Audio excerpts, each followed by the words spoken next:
Welcome to Killer Psychologist. Today we're going to talk about the killing of CEO Brian Thompson, who was the CEO of UnitedHealthcare. So we're going to talk about the motive of why someone may be disgruntled with the CEO of UnitedHealthcare. So I'm going to weigh in on that. We're also going to talk about Luigi Mangione. He is the alleged suspect in this case who's been detained. So we have Eric Zelaya with us here today, private eye extraordinaire, and Dr. Craig Wetterer, overachiever, forensic psychologist, and attorney who's going to weigh in on this case. So before I pass it off to Eric Zelaya, I would like to say a couple of reasons why people would be dissatisfied with, uh, look, insurance in general. I know we're talking about United Healthcare, but just from a perspective of a provider who would have to bill insurance.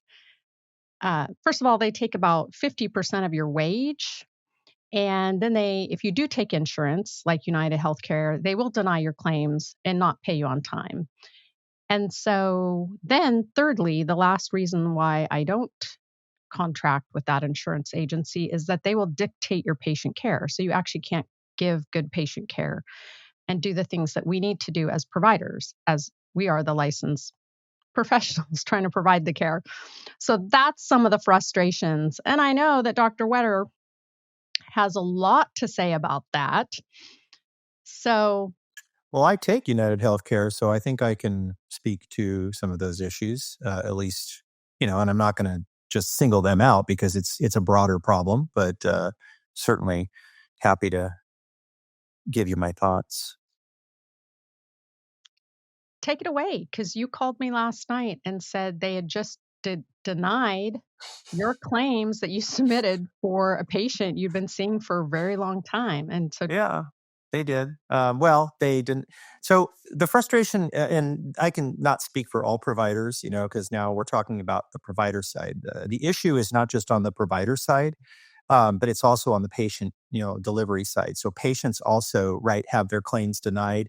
If, for example, a service is not in network and yet the patient maybe and the provider perhaps thought they were in network, but there was some loophole where it was found they weren't. Anyway, so it's not just providers, it's patients that also, experience these denials. But yeah, I had a patient or have a patient that I have seen for a while. And this was so United Healthcare has a number of subsidiaries. So Optum Health is their sort of their payer. They're the ones that process. They don't really process the claims, but they're the ones that actually, issue payment. And if there's an issue, you're going to get a letter from them. And essentially, the letter that you get oftentimes is very generic. It doesn't tell you specifically why a service isn't being paid. It just simply says, we're not paying this, or we need to review your records, and that's called a utilization review. And a utilization review is basically a process by which an expert, a medical expert, so in our case, it would be another psychologist that the insurance companies hire these folks to periodically review claims that providers submit for one thing. They're looking to establish medical necessity. In other words, are the services being provided, are the procedures and the treatment being provided medically necessary? And so those are the sort of the buzzwords. And if they're not deemed medically necessary, then the claim gets denied. Or in this particular case, we had to do a little sleuthing. So we had to have my assistant make some phone calls, and we finally figured out it was just a simple code error in what's called a CPT code. And those are codes that we use these are billing codes that have to be submitted with claims. Anyway, the code was off, and it didn't match time in the session. And so for that, everything gets, denied, or, but they don't tell you. You have to actually call them to figure it out. And so the point I would make here is that, when we see these, this deny, delay, defend sort of paradigm that I understand was, scribed on or written on some of the shell casings. Is that accurate? Yeah. That's what that part of that is kind of what that refers to. This sort of delay, process. And I'm not, saying it only happens with UnitedHealthcare. It does happen with other carriers as well. And I'm here to say, yeah, it is definitely a thing, and it is, and it's frustrating. And this is why a lot of providers like you, like Dana, you don't take insurance, right? You don't take it. Um, I guess I'm trying to be a Robin Hood, right? Like I'm trying to be, because I mean, Craig, you're special. I'm special. Okay, so I'm getting to the point where I'm probably not going to take insurance in the future, right? At some point, because of this kind of stuff, because it takes a lot of time and effort for us, the providers, to deal with billing, and fighting with the insurance company. And here's another thing that is, I got to point this out, because Eric, what year are we in right now? What year is this? Is it? Oh, mental status exam live. 2024. Okay, Oh, 2024, and we have I don't know, we have cloud-based systems, we have electronic health records that are HIPAA compliant, that we store our records in. That's all I use. You want to know what the insurance companies do when they say, well, we're not paying your claim until you provide us with all these records? Guess what? Guess how I have to provide those records? Dana, you want to chime in on that? Oh, I want to chime in here. They're going to make you fax them. Correct. Fax machine. So you have to fax them, or even better, listen to this. Hello? Are you listening? Snail mail. You can put them in the mail and send them to our PO box. Do you want to know how many pages of records I had for this particular, person the patient I'm talking about? Do you want to know how many pages those records were? It was 178 pages. Do you want to print 178 pages and spend, I don't know, $20-something, $25 to mail those? Or do you want to try to fax those, using, I guess, a HIPAA compliant fax system? But faxes are not that reliable, folks. Okay. I'm here to tell you, a lot of times faxes, when they transmit, they don't go through accurately, or you miss some of it, right? Or they just don't get received. I'm going back to this whole delay thing, right? Why would the insurance companies not have a portal, right? And I've asked this question over and over when I call, because I'm the one that calls sometimes and talks to these, these customer relations or these provider relations people. And you know what they say? Well, I'm so sorry, doctor, but we just don't have that available right now. It's like they don't have an answer.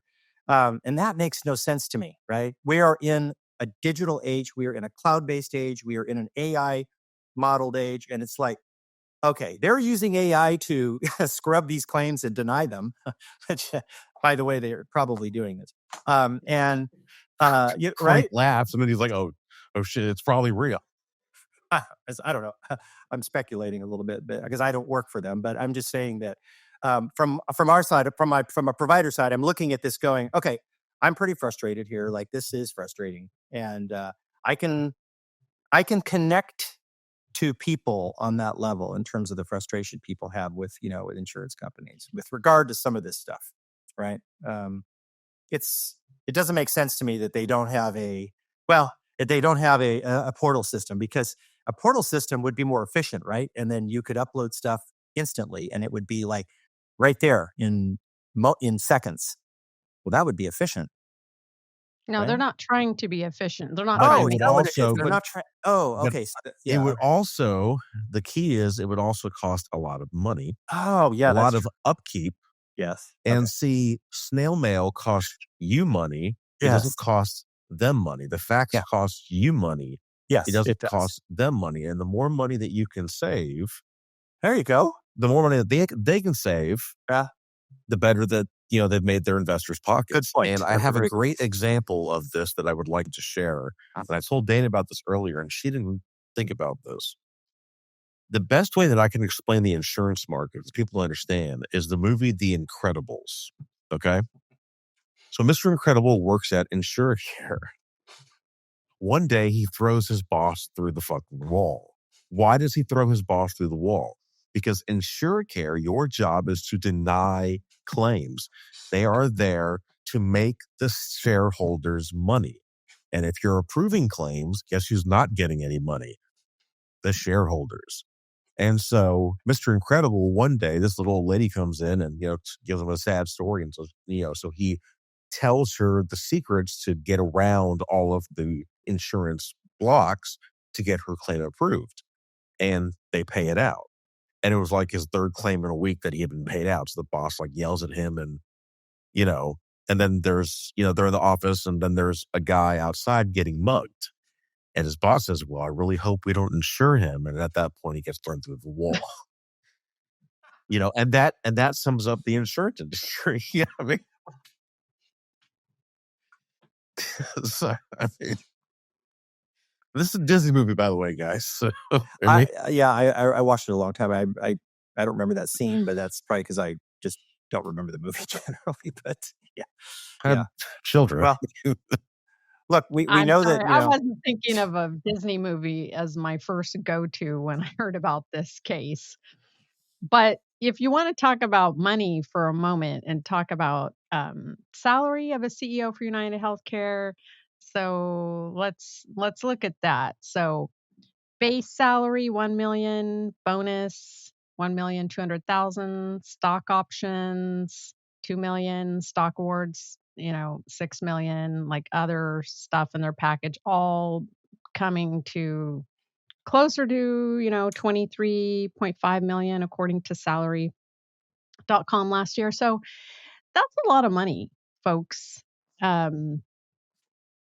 So it's one of the highest paid positions, and so essentially they're taking money out of everyone's pockets, but us as providers too. Craig, if you think about it, if they take for every dollar we make, they take, then multiply that across the United States for every licensed doctor, mental health professional, everyone, they take your wage. Yeah, it adds up. It adds up. It adds up. Well, yeah, and I understand. Look, it is a for-profit model. It's a corporation. I understand all of that, and I'm certainly not here to say that a company shouldn't make a profit, right? I mean, I think most people would agree that if they're in business, they have to turn a profit. But I think what's got a lot of people really angry, and I think rightfully so, is that if you look at UnitedHealthcare, and we're talking about UnitedHealthcare right now. So if you look at their stock chart for the past 10 years, I wish I had invested in them, back in early 2000s. Because if you go to big charts and you look at their UHC, if you look at their stock price, it has just been, it's a linear, upward trend that just goes, it actually really accelerates after the pandemic. They really start making a lot of money. And so I'm curious about what's changed, right, in the past, say, decade that has led to this sort of, parabolic, a very high increase in the stock price. I don't know what the today's quote is, but it's probably over. Was it $800 now a share or something? It's very high right now. I can tell you that I can give you from my perspective. I have seen employers, companies purchase the cheapest insurance plans through UnitedHealthcare. So, and again, we go back to money and how things are structured. And, these insurance companies have all these plans set up to save their clients money, and to save themselves money, but to screw over the employees and everybody else, the ones that are actually paying into it. So are you aware? That's why the stock is linear and growing. Yeah, and I want to correct myself because I said too high of a price. I don't know. I was thinking about another company. I guess I look at a lot of. Which one? Enron. Oh, Enron. Yeah, no, not Enron. Enron doesn't exist anymore. But I know what you're talking. I think that one went off a cliff, right? After they found out all the. What was what's his cooking name? The books. It was not Bernie Madoff. It was, or was it Bernie Madoff that did Enron? I can't remember. No. What was his name's Stratford Oakmont? Yeah. What was it? Jordan Belfort. Okay. Yeah. So I stand corrected. Their stock is at $483. Okay, so $483, almost $500 a share. So what was it back in 2000? Well, I can tell you, on a 5-year chart, back in in 2020 during the pandemic, it got down to 248. So it's essentially doubled since the pandemic in value. So it's been up 64% in the past 5 years. So I mean, it's done well. Although since October, the price has really it's really come down, and I'm not sure to what extent this shooting impacted that. But no, I mean the company has done quite well. And I think all the industry, it's not just them, like the entire industry has been quite profitable over the past decade, over the past like 10, 15 years. So it's not just them, right? They're not the only ones that are making a lot of money, and CEOs are being paid these exorbitant salary packages. It's across the board. So, And are you aware that Brian Thompson was named in a lawsuit alleging insider trading and fraud?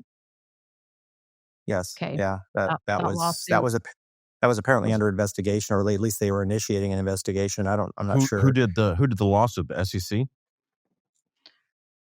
So in May 2024, he was named in the lawsuit and was filed by the City of Hollywood Firefighters Pension Fund, claiming that Thompson and other senior executives sold substantial amounts of UnitedHealthcare group stock prior to the public disclosure of the Department of Justice antitrust investigation into the company.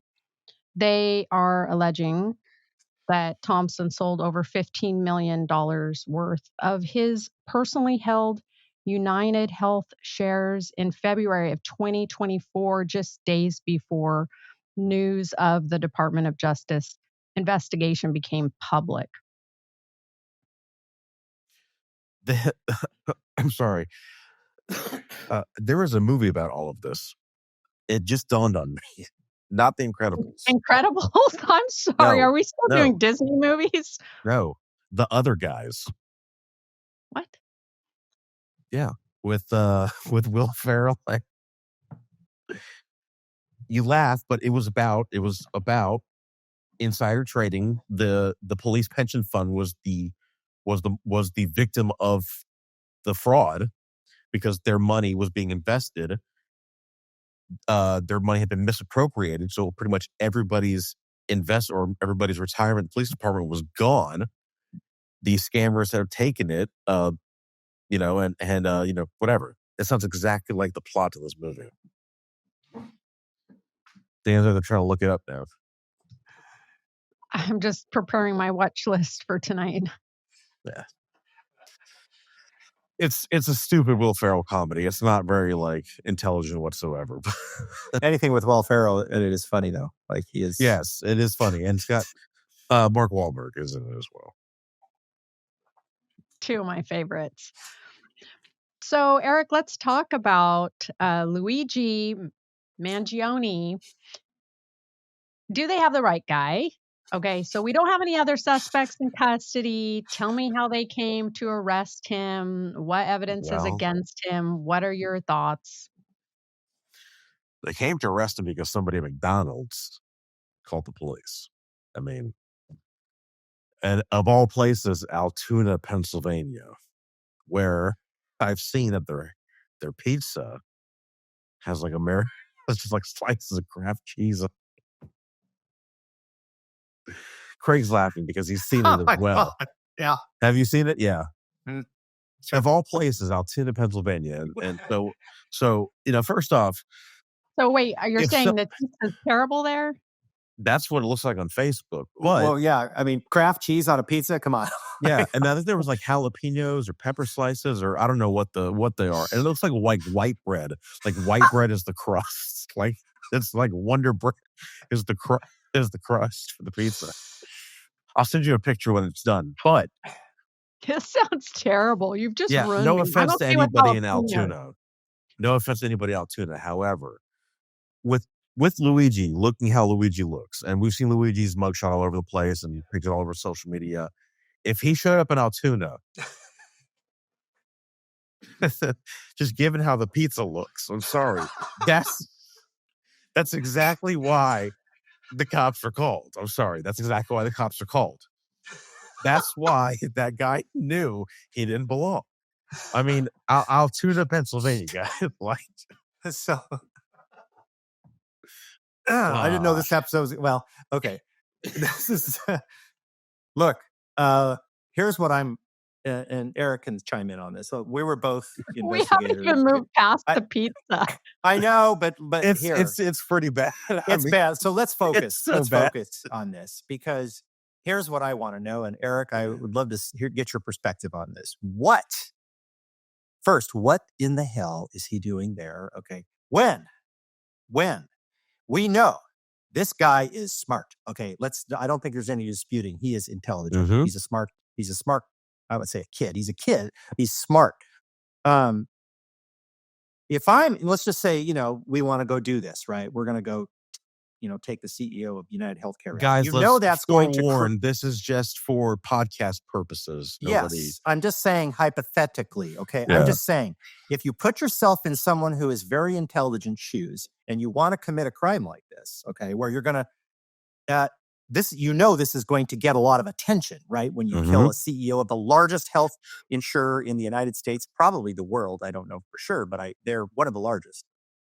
You're going to get international news and attention and focus and resources and everything. So this.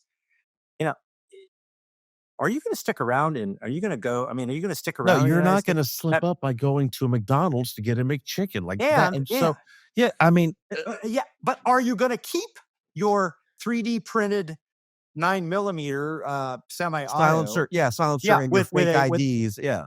Are you going to keep this after you commit this hypothetical crime? And are you going to destroy this evidence so that it can never be found? Right? If you're really smart, right? I've interviewed thousands of criminals. Okay, most of the time they're not the brightest, and that's why they get caught. Right? I mean, that's a lot of time they make mistakes. But so this guy is not, in that lower IQ, average IQ, lower IQ range. So explain this to me, Eric. How did this happen? So let's start at the beginning. And this is where it's going to get really exciting. Let's start at the very, very beginning. So, I am not a doctor of psychology. I did go to college I know. I did go to college, though, for forensic psychology. And I do have an undergraduate certificate in criminology. So body language and how people look on camera and stuff, that's something I pay attention to. So when you look at Luigi's background, we know that he was a tech whiz. This kid was like, and I'll just use the word like trust fund, like he was a trust fund kid, what you envision trust fund kid. Very tech savvy, good technology. No indication whatsoever that he was combat oriented, firearm oriented, weapon oriented, nothing. Right. In addition, he had a debilitating back injury. Yes. So bad that it caused him to have almost like a manic episode where he just kind of shut out from the rest of his family. So let's keep that in mind. So the entire world saw the surveillance video of the shooter. Okay. Now, Craig, we were both in law enforcement. The first thing that stood out to me was this dude bladed his body and pulled this weapon out like he had done this a million freaking bladed times. Stance. But let's get into the clearing technique, because the clearing technique is something tap, rack, and go. Exactly. Tap, rack, and go. That is something he we're trained. continued advancing without a flinch. That is not a tech wizard. That is not some techie kid from Hawaii. That is somebody who has seen death before and who has seen combat before. I'll put a caveat in here, unless he was trained by former law enforcement, somebody who military trained, who knows how to tap, rack, and go, and who knows how to clear. What we're talking about here, folks, is when you can get a jam in a semi-automatic firearm. This was not a revolver. This was a semi-auto pistol. For a revolver, you just pull again and it'll go back. Yeah, you pull again and we're good to go. Unless, it's rare cases where you could get, potentially. But then just pull again. Yeah, exactly. Yeah. And eventually it'll go bang. Yeah, but he cleared that pretty quickly from what I saw in the surveillance video. And that is muscle memory. Without a flinch, too. Like without a flinch. Muscle memory. Yeah. Right when I saw it, I was like, professional. This is a professional. Whoever this is. And there were some crazy theories about it, too. Some of the theories were like, did he use subsonic rounds? Did he use reload rounds? Yeah. Well, Whatever whatever. it I mean, that was, that can he cause a trained. stovepipe. That He can had, cause a jam. yeah. Yeah. Yeah. But I get whatever it. it was, he had trained for it, and it Correct. was almost hard to discern whether it was intended or accidental, and he was just continued to advance. But Right. regardless, it was not somebody that was new to a firearm. Like, it was somebody had just planned, you know Yeah. what? I'm going to wake up one day and just go take out a CEO. Correct. Like, this was professional. And I use quotations because I don't know if it was one person or something bigger than one person. And then we get into whether or not Luigi is the right person, or is he a decoy, and is this something bigger that we're not aware of? Yeah. No, yes. So yeah, right when I saw that, I remember saying, I think once they got, when I saw it before they had him in custody, I was like, well, this looks like a professional hit to me. Like this guy was, that's what it looked like initially. All right. Then they get him and I'm like, wait a minute, some trust Yeah. fund kid Yeah. who, I'm like, unless he was trained, and Eric, you don't just get proficient in doing this, like just, in like a couple of times at the range, No, and maybe you got that tap rack and it takes refire and training. that advancement. Yeah. I mean, the Yeah. way that he did that, especially when you've been let's go back even before the shooting. Whoever it was would have had to do intelligence gathering operations to determine when the CEO was Uh-huh. going to get to that location. Yeah. First off, how did they even know he was going to be in attendance at the conference? Well, right. You know, How did he know music that? And how exactly. did you know So what time? Yeah, exactly. how do you know what time How was did going he to know leave? where he was staying and all of this? Yeah. So these are things that a tech whiz by himself is not like. This was not a crime of opportunity. This wasn't he followed him from his hotel. It's like, this does not appear to be so. This just appeared to be an intended hit. So you theoretically there would have been some intelligence gathering before. Correct. But how Well, would he have gotten information about like when he was going to fly into New York, or when he was going to go to the conference, or what hotel he was going to stay at? All of those would have had to come from somebody on the inside or somebody really high up. And when you go back uh-huh. and look at the insider trading thing, like, there's a lot of loose ends, you know? Yeah, this is a fascinating case. Also, keep in mind, like some of these photos that we see, these surveillance photos of.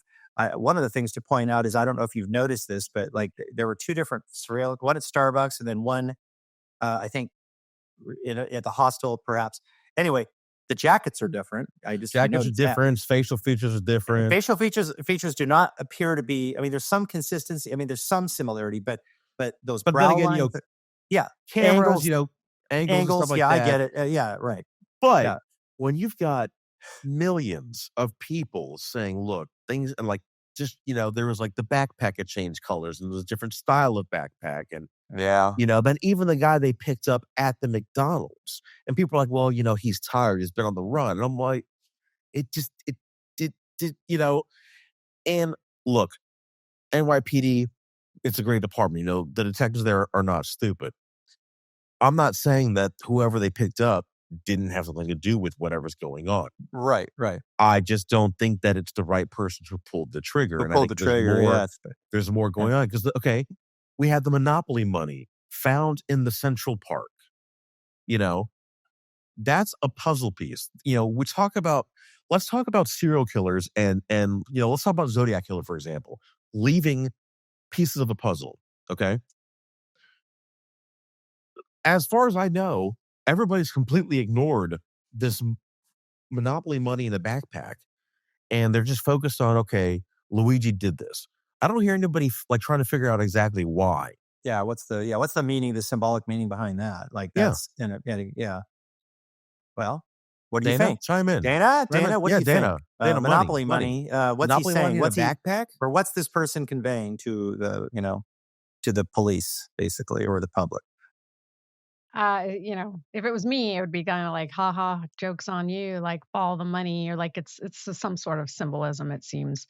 Well, yeah. You know, so just or leading them off track or something. Like that's supposed to be a game. It's a game, right? It's a game. But people have speculated about motive for Luigi. And so look, from all I can see, he came from money. And, you know, so it wasn't that he couldn't afford health insurance or was, destitute. In fact, according to records, his grandmother recently passed away in May and left about 30 million, and their family business is pretty lucrative in the millions. I looked it up earlier. A few Yeah, hundred they're in a million care of it's home worth. business, I think, right? And they've got care homes and quite a lucrative like real estate portfolio. And then that brings up that the motive that the police have put out doesn't really make a lot of sense. So So you have a kid Luigi who has money who's now upset with the healthcare system. So Luigi Mangione's family, according to records, they own and operate Lorien Health Services. It's a network of nursing homes and assisted living facilities. So it's founded by his grandparents, and um, you know, if you think about it, if you're running a care home facility or care facilities like this, they bill insurances, and that's how they make money. Better Call Saul. They bill Medicare for the most part for the first 90 days, I think. Is But it Yeah, is we've it all seen Better Medicare? Call Saul where he, what was the, it was the Shady Pines? Oh, yes. Okay. yeah, So again, if there's no link to Sandy Pines. UnitedHealthcare or like them, these care facilities not receiving money in time for services, like if it's not really related, right? That was just one thought for motive, right? If your family it's not getting was paid, and they're suffering, like, Yeah, but not being United paid, but that Healthcare doesn't. and a care facility, yeah, that's not going to happen. They're not going to pay for that's a Medicare thing. that's more than likely it's Medicare or in some kind of Medicaid, or it's usually again the health insurers don't generally cover long-term care in long-term care facilities. Those are, picked up by either long-term care policies that people buy, right? Or again, Medicare covers at least some of it up to a certain period of time. But then United after that, Healthcare, because it's like short term and, it's short. Yeah, it's not going to cover this. So that's definitely, I don't think that would have anything to do with this if he in fact is the, the right person. But um, so Now, here's the thing though, and this is what this is what's crazy. And I told Dana this kind of earlier. You can go onto the dark net right now, and now mind you, I always tell people with dark net and, we as PIs, we use dark net because people's information is out there all the time. sure. It's not as scary as it sounds. You just have to know how to be smart. But you can go to the dark net and find listings for people advertising their services to assassinate others. Okay. There are groups that operate that do this kind of stuff, and that's one thing that law enforcement will look into, I'm sure, as well, as whether or not Luigi had any association with, well, we would hope that they would look into it, whether he had any association with any other organization. But keep in mind, when you think about insider trading, let's use Yellowstone as an example. Who likes Yellowstone? Okay. So the most recent season, the most recent episode, they killed John Dutton, right? And it was done by assassins, because he was going to cut out their deal. When you piss off a big investor, and they're about to lose a lot of money, guess what? That sometimes things happen. Yeah, they do. And so, if the police are investigating motive, one of the things they're going to look into is whether or not this could have been a murder for hire, which could ruin a first-degree murder trial to get discussed. And if it was a murder for hire, who could have hired him? And so, if we recap your theory, it's that Luigi's involved, but didn't pull the trigger himself. It's a murder for hire. There's multiple people involved because clearly it's much bigger than Luigi Mangione by himself. Yeah, I mean, there are groups that operate on the dark web that would engage in this type of thing. I mean, there's groups on the daily that operate that engage in what we call white hat, ethical hacking. Groups that that hack, in the name of justice. And this is where we start getting into, I think I told you earlier, Dana, and Craig. This is where I think that we're going to start seeing a change in humanity.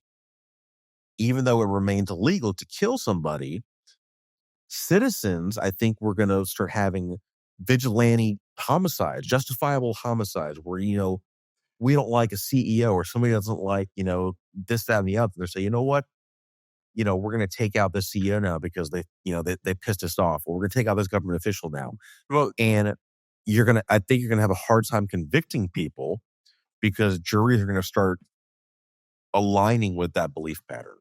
yeah, that's a good segue into kind of the other thing I wanted to talk about, which is again the sort of the psychology of this of sort of the masses, where you're seeing we're seeing the response from the public, right? And we're seeing quite a profoundly supportive response in terms of supporting Luigi and supporting what happened. So this is sort of this, we call it the bandwagon effect, where it seems like more and more support is starting to develop as people are posting on social media and such. And that, like you said, it suggests that there's this shift, there's this paradigm shift happening, right, in the culture, I think, where people are somehow now looking at this activity, this behavior as potentially in some way justified, which I'm not endorsing this as being as justified. Killing another human being that's not justified is absolutely immoral, and it's unlawful, and it should obviously be punished, right? I'm not sort of endorsing that, but look at but like you said, jury trial comes, right? Luigi's on trial for this. I don't know. If you get just all you need is one juror to say, yeah, jury nullification. Jury nullification. You know what? I know it's probably not a good idea to kill somebody, but yeah, well, they somehow rationalize this, right? That the means justify the end in some way, and so that's a slippery slope when you think about it from a moral sort of justification perspective, because if this continues to happen more frequently and it becomes adopted by the culture, we've got a big problem on our hands, I think. In terms of, if I'm not, and I think that's the defense that his attorney is going to go for too, is that this was a, not a justifiable homicide, but I think they're going for the defense that he did it, and that he shouldn't be punished because, well, God, that the would be community as a whole doesn't view it as immoral right now. Yeah, I mean, if I was the defense lawyer in this particular case, I mean, I wouldn't.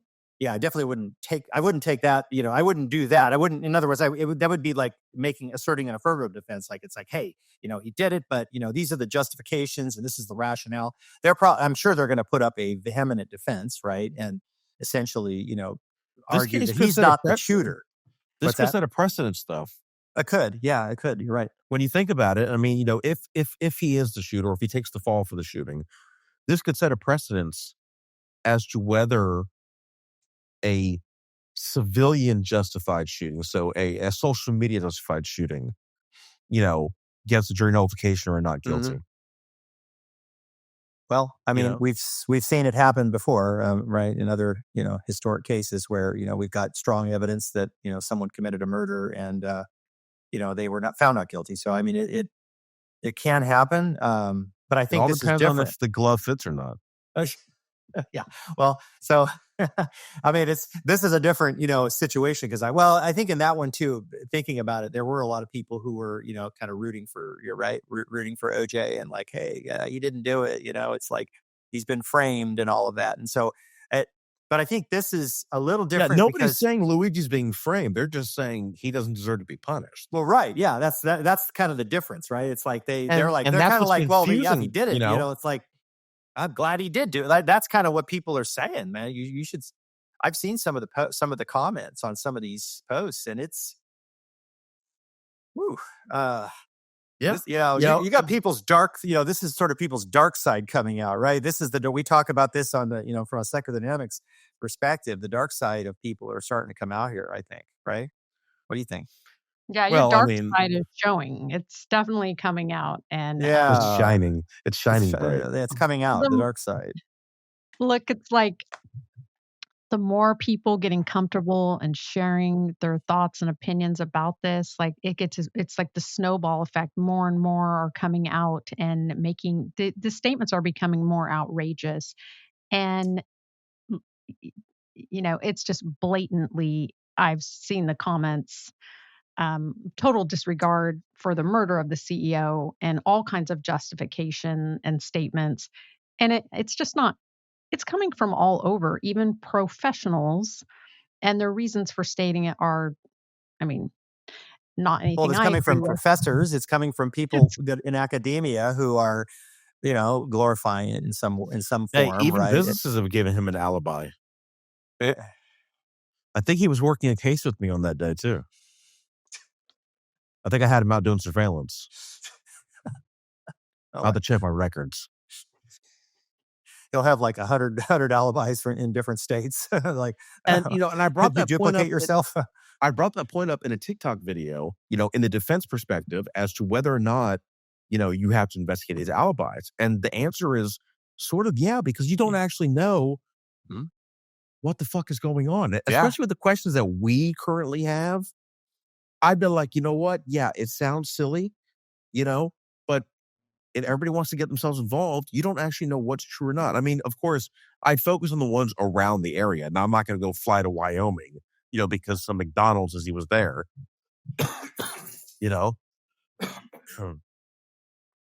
But, look at this guy in Altoona. He got fired from his job at McDonald's already.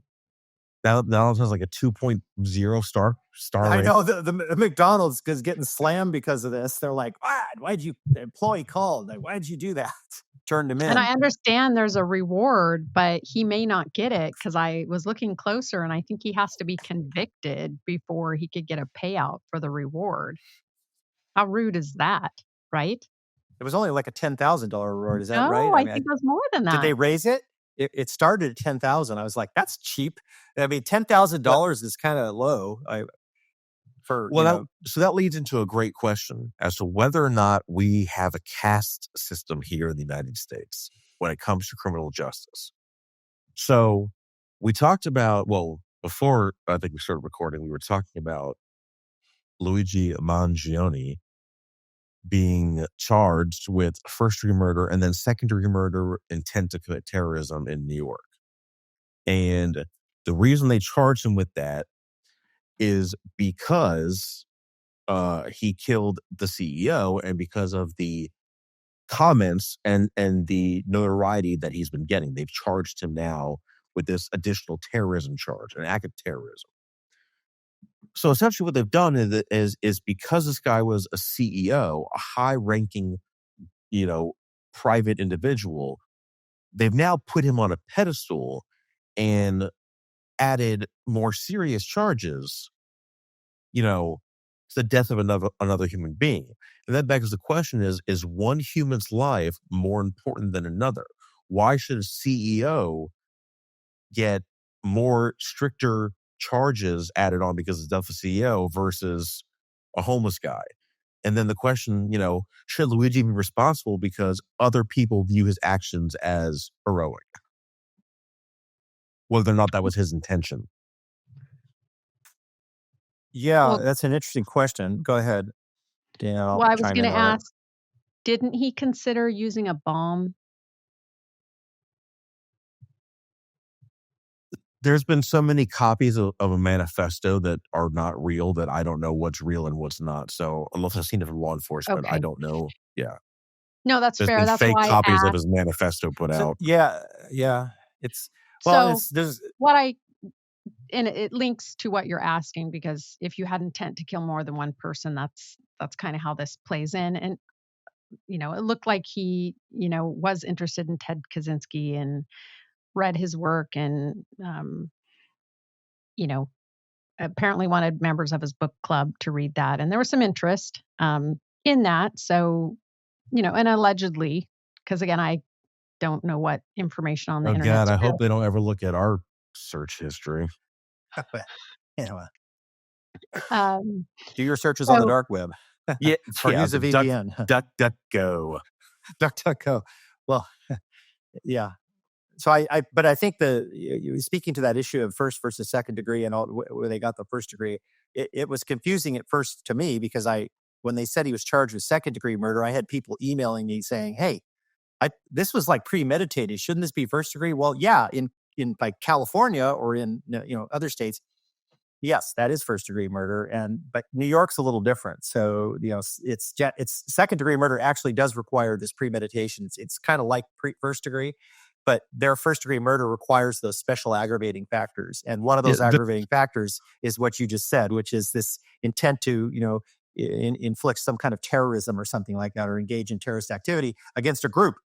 Yeah. Against a group. And that's the thing is that against a group. And really, when you look at the law, the way that it's written, it really references a lot of like government actions and government activities.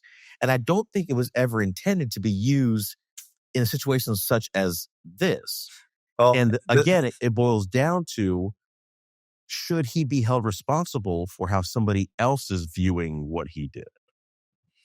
Well, this is going to be an interesting test, right? Like that's why they filed both, right? So again, when they get, if this does go to trial, right, then the jury instructions will include, instructions for both of these. Actually, all three of those charges. I think he has 3 charges. And it's like they're punishing him for social media's response. That's what they're doing. They're punishing him for how everybody else is responding to what he did, and that's and I get that. But then this is also New York where they have trash police. So I mean.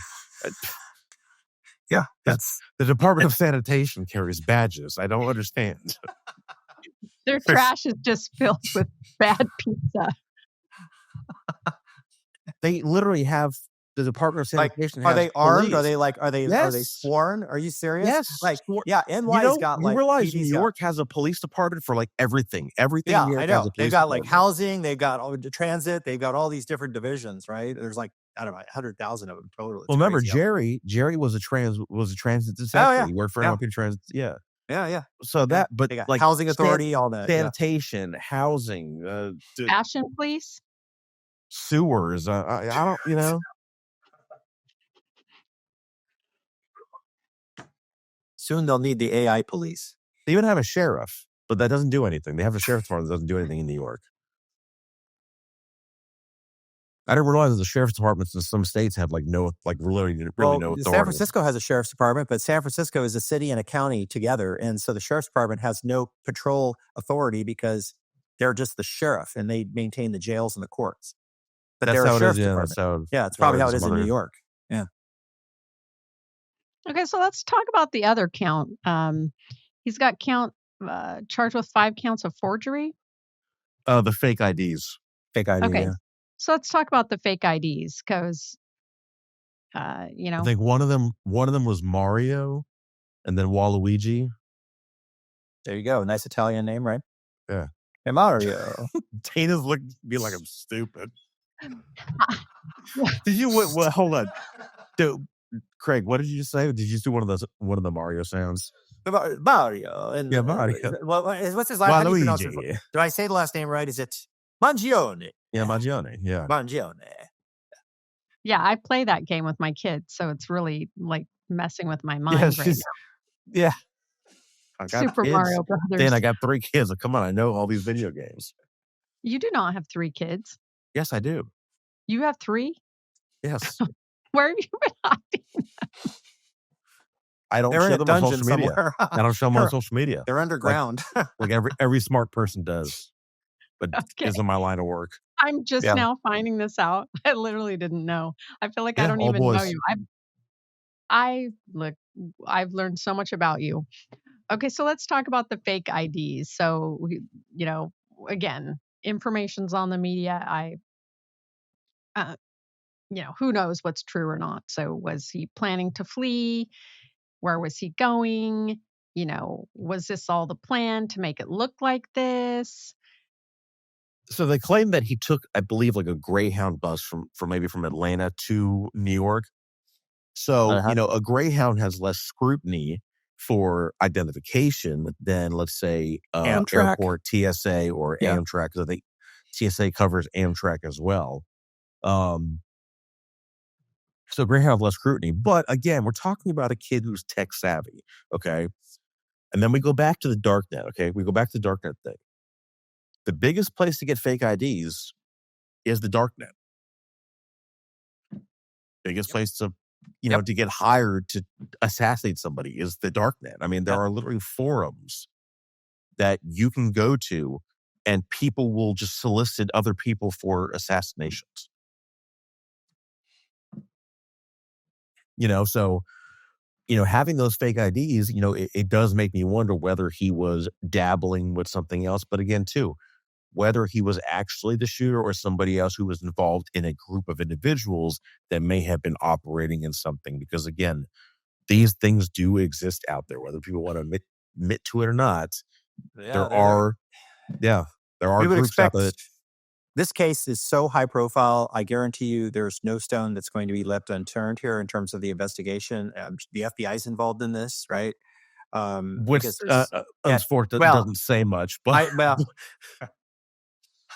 they can't prevent any terrorist attacks. But they can't figure out what those drones are doing over New Jersey and New York and all this. Everybody knows what they're doing. They just can't tell us what they're doing. They just can't say anything, but we all know that nothing ever happens that nobody knows about. Of course, we all know this is like they know exactly what's going on, and that's the reason why they're not saying anything is because they know, but they can't tell us what's going on, whatever that is. So, but they're going to be, Eric, they're going to find this out. I mean, I don't know because I'm not a tech. It depends on how. If this was a professional organization or not, because and this sounds like out of a movie, but people have to realize this stuff exists. It doesn't happen very often, but it exists, and it's not spy thrillers. It's people, average Joes that do this kind of stuff. And there's layers of stuff, and decoys is one of them. That's why I meant the question about the monopoly money. Right. They will intentionally and can intentionally throw off the entire track and send NYPD on just a wild goose chase. Yep. Fake signal. It can never get solved. Or That's they have the fall guy. That's the ideal plan, right? Lead people on a game, a wild goose hunt. You drain the resources. Yeah. You drain the resources. You make it so confusing, so many theories, so many conspiracy theories that it gets lost. Years go by. You can't figure it out. You can't prosecute. No one gets convicted, and it goes unsolved. Could this be the future of serial killings? A group, and where you just have a fall guy. Yeah, I mean that's a possibility. He gets, he's, again, we don't know his full background, but obviously he was struggling with stuff.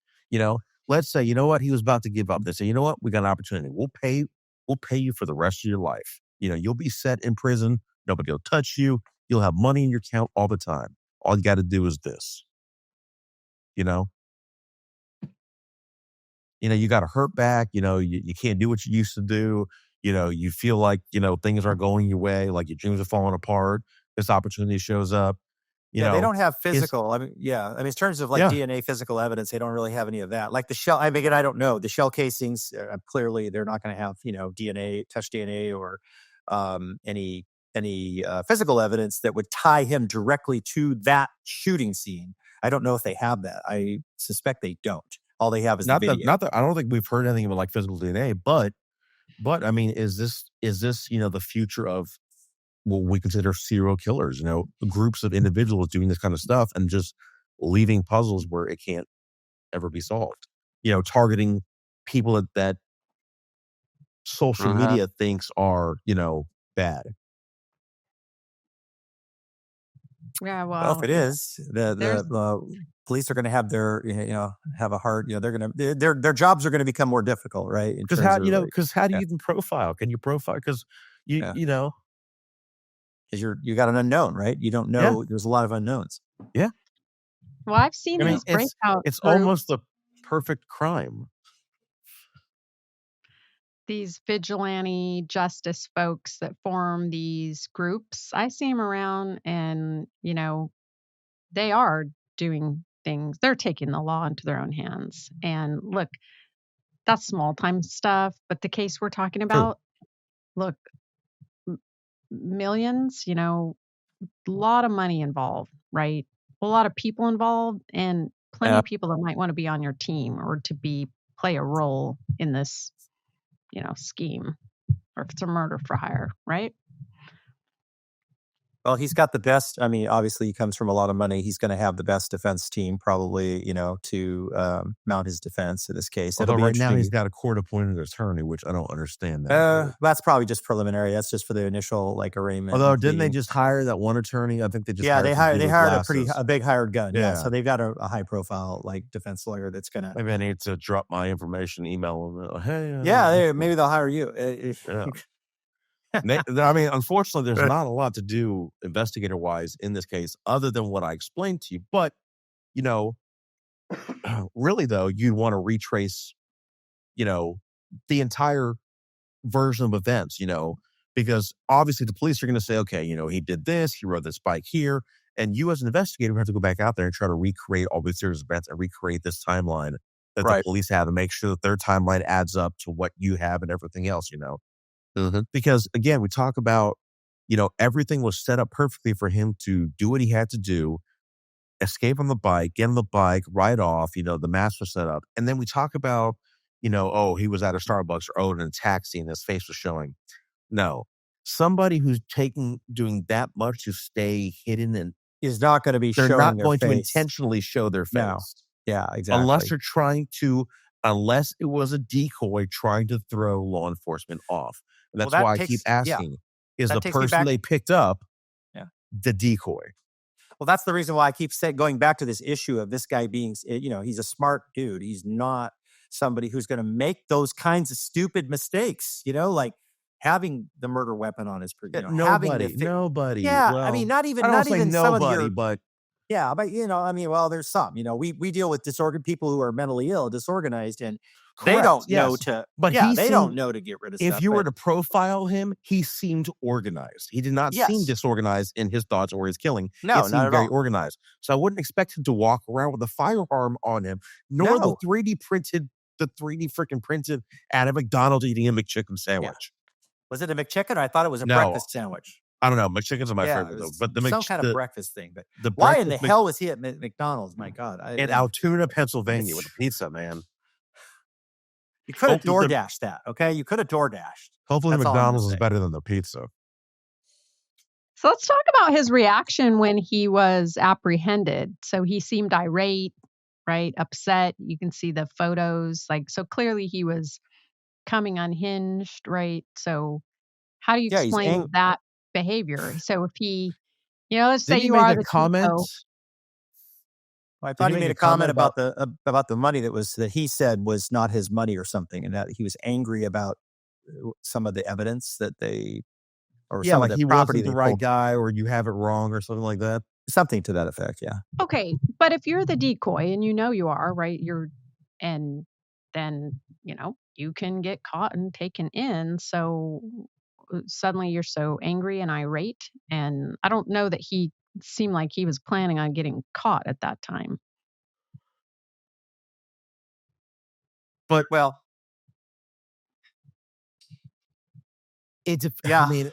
see, here's the thing. If it was a plan, we don't know how deep the plan goes. We don't know what they rehearsed. We don't know any of this. So his reaction could be genuine. This could very well be the right guy, and he was involved in the shooting, or he's not the right guy. They followed the wrong person. He just happened to be some strange guy in Altoona, Pennsylvania, that just happened to have a manifesto on him and a firearm and a silencer. It happens. It's happened before. Strange things have happened. Or this really was some giant operation. Yeah. He's the fall guy, but you still want to put on a show. You don't want to just act like the fall guy and be like, "Yep, I'm guilty. Yeah, I did it." Shot him. That's not how justice works. That looks too obvious. Yeah, I mean the manifesto. The manifesto. Craig and I are going to end up on somebody's watch list. Probably. Yeah, him and I are talking like we know how to do this. We could pull it up. We could pull it off. They're my chair. I keep going back to this, just a lot of things are not making sense to me, from this logic, and just as an someone who's investigated a lot of criminal, somebody that bright, I find it hard to believe that he would make these mistakes, but it's possible, that maybe he thought, I'm in Altoona and no one's going to notice me here in this little town, right? No one's going to feed me Kraft cheese pizza again on Wonder Bread.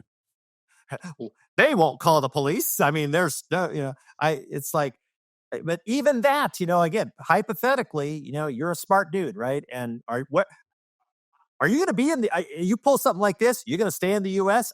No, I'm going to go to a country that doesn't extradite, right? Like go to a country where there's no extradition treaties in effect with the U.S. That's what a smart person would do if they did it. Knowing I'm not that he had saying been he didn't spotted, do it. I'm just saying.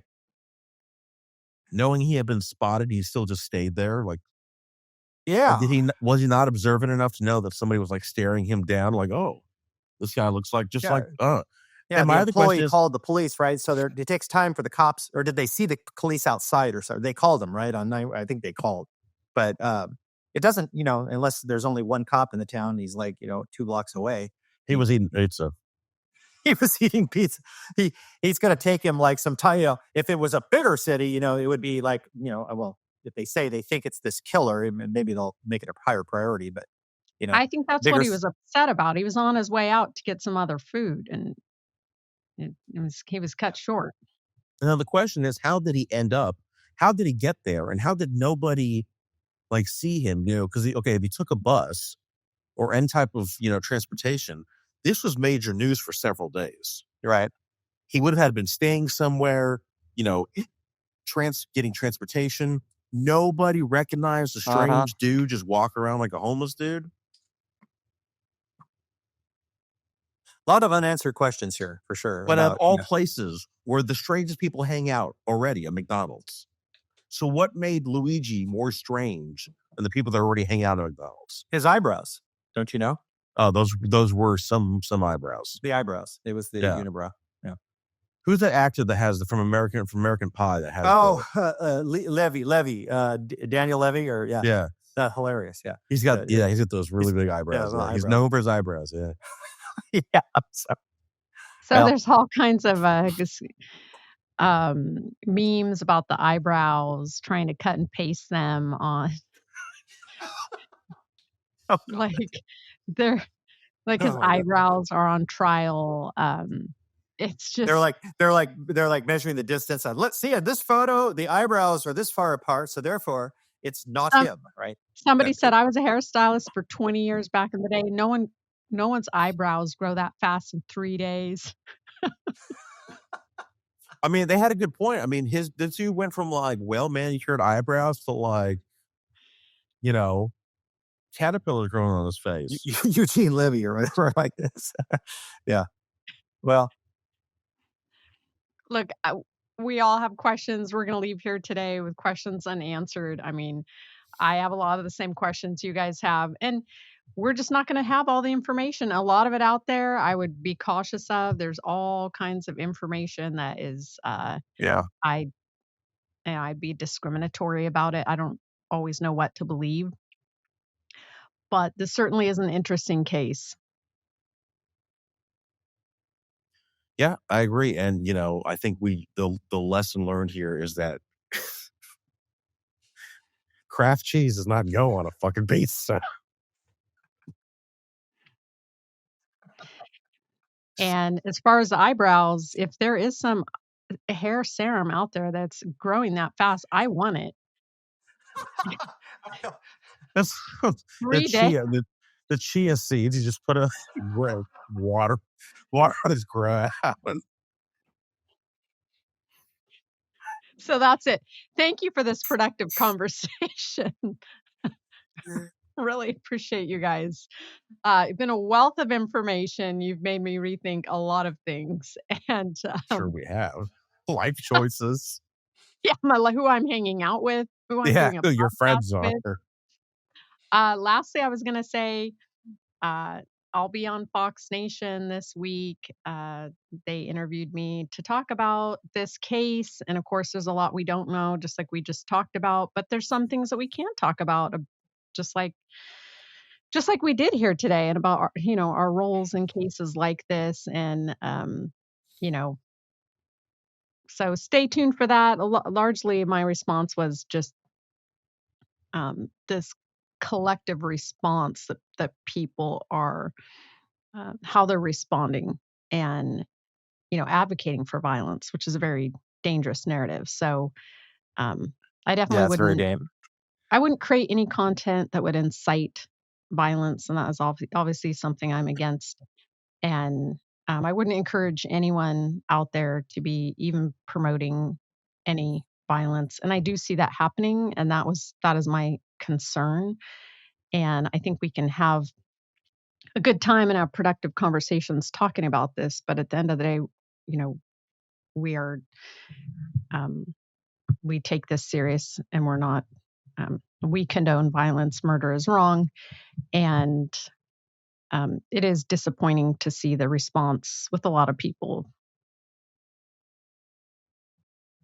Yeah, I agree. That's the most concerning piece of all of this, from what I'm seeing, is that that shift that I talked about earlier is concerning in terms of how people are justifying and sort of rationalizing this means to what, to solve something that can be done through, legislative and public policy actions, the appropriate way to do this, right? And that it's concerning that is shifting, and people are sort of advocating, the perpetuation of, violence to sort of solve this issue with, that people are frustrated with healthcare.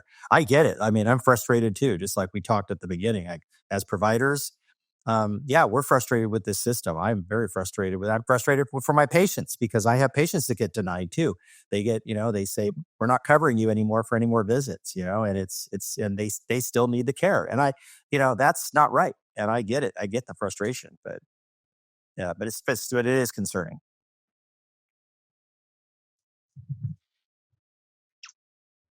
All right. Thank you.